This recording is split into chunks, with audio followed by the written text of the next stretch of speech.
हमारे गांव के गनई चाचा, जिन्हें हम गनई हरिजन के नाम से बुलाते थे, संबोधित करते थे। हालांकि गनई हरिजन उनका नाम था, लेकिन हम उन्हें गनई चाचा ही कहते थे। का चाचा, का हाल हो, ठीक बड़ा? तो चाचा बड़े पहले, अरे बच्चा वाह वाह, कब आया? अरे बच्चा तू सुना इलाहाबाद पढ़ा था? हम कहे हाँ चाचा।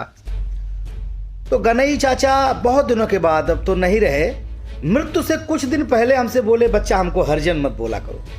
हम कहे तब? मतलब संबोधन, हम तो उनको हरिजन भी कभी नहीं बोले, हम गनई चाचा ही बोलते थे। लेकिन बात जब उठी तो उन्होंने कहा, बच्चा हमका चमार बोला चली, लेकिन हमके हरिजन मत बोला।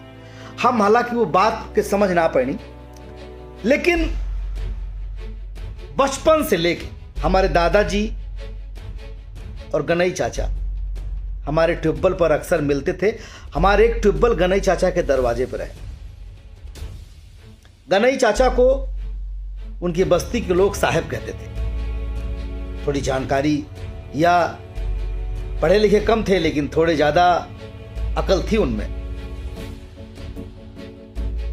एक दिन हम गनई चाचा के घर पे बैठे थे और ट्यूबवेल हमारा चल रहा था। हमको प्यास लगी तो उनकी औरत, यानी कि जो गनई चाचा की वाइफ है, जिनको हम चाची कहते थे, तो बर्तन धुल कर पानी से अपने गिलास, कटोरी, चम्मच वहीं रख दिए।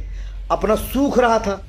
हमको प्यास लगा, हम गनई चाचा गिलास लिए और हैंड जो चल रहा था ट्यूबवेल, उसमें से गिलास में पानी भर के पीने लगे। और चाचा दौड़ते हुए, अरे बच्चा रुक जा रुक जा रुक जा, यही क्या करता हुआ? हम तब तक पानी पी लिए। कहा भाई चाचा? अरे बेटा तू ही गिलास में पानी पिया था। हम कहे क्या भाई? अरे अब हमारे बर्तन में तुम पानी पियोगे बेटा? बड़ा तकलीफ हुआ उस दिन हमको। हम कहे काहे चाचा? ना बाबू, कुछ भी हो, तू ठाकुर हवा, हम लोगों से बड़ा हुआ। हम उस दिन बहुत समझाए चाचा को, ना चाचा हम तो तुम्हारे थाली में खानो खा। बड़ी कोशिश की है, लेकिन वो उनकी आंख में आंसू आ गया। ना बेटा, अरे बच्चा, ना ना ना बाबू, तू बड़ा हुआ बाबू। वो बड़ा बड़ा कह रहे थे, और वो बड़ा बड़ा वाली बात आज तक मेरे दिमाग से नहीं निकलती। किस बात का बड़ा? हम किस बात के बड़े हो गए भाई? मैं ठाकुर, ब्राह्मण, शूद्र, वैश्य के इस जो तथा कथित वर्ण बनाया गया, इसका घोर विरोध करता हूं। मैं सीधे जानता हूं, जिसके कर्म अच्छे हों वही ब्राह्मण है, वही क्षत्रिय है। शूद्र का मतलब क्या हुआ है? जिसके बुरे कर्म हो। मतलब चमार के घर में जो पैदा हुआ वो चमारे रहेगा जीवन भर। खैर, बहुत गुड़ विषय है। आज तक कर तो सरकार भी इसका सामना नहीं कर पाई, लेकिन मुझे ऐसा लगता है।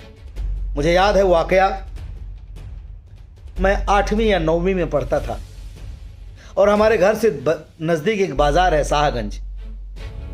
मेरे पिताजी मेरी दवा करने के लिए, मेरे टॉन्सिल हो गया था, हमको ले गए थे और शाहगंज का जो चौराहा है वहीं से जीप पकड़नी थी घर वापस आने की। पिताजी एक चाय की दुकान पर हमको बिठाकर और चले गए। बोले हम आ रहे हैं बेटा कुछ सामान वामान लेने, और उनको आने में आधा घंटा लग गया। और तभी हमारे गांव के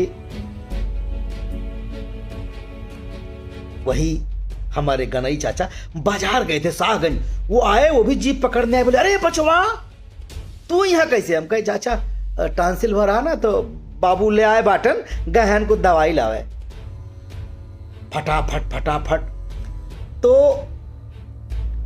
छोला और समोसा मिक्स करके गर्मा गर्म बन रहा था और ले आए। ले बचवा खाओ खाओ खाओ खाओ खाओ।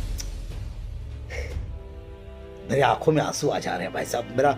मैं क्या बोलूं, मैं भावुक हो जा रहा हूं। जो शिद्दत से गनई चाचा ने मुझे वो खिलाया था। आज भी जब मैं अपने गांव जाता हूं, दलित बस्ती में जाता हूं, तो मैं सबके घर बैठता हूं और डंके की चोप से सबके बर्तन में भी खाना भी खा लेता हूं, पानी भी पी लेता हूं। जिसको मुझे जो कहना वो कहे। लेकिन मुझे आज तक ये बात समझ में नहीं आई कि इस व्यवस्था से कब समाज बाहर निकलेगा। चांद तक पहुंच गए हम, बड़ी बड़ी बातें करते हैं। इस गंदी कुरीतियों को दूर करिए। कोई ठाकुर नहीं, कोई ब्राह्मण नहीं, कोई शूद्र नहीं, कोई वैश्य नहीं। इंसान है, इंसान है। अच्छा इंसान होता है, बुरा इंसान होता है। बस ये जातिवाद से ऊपर उठिए।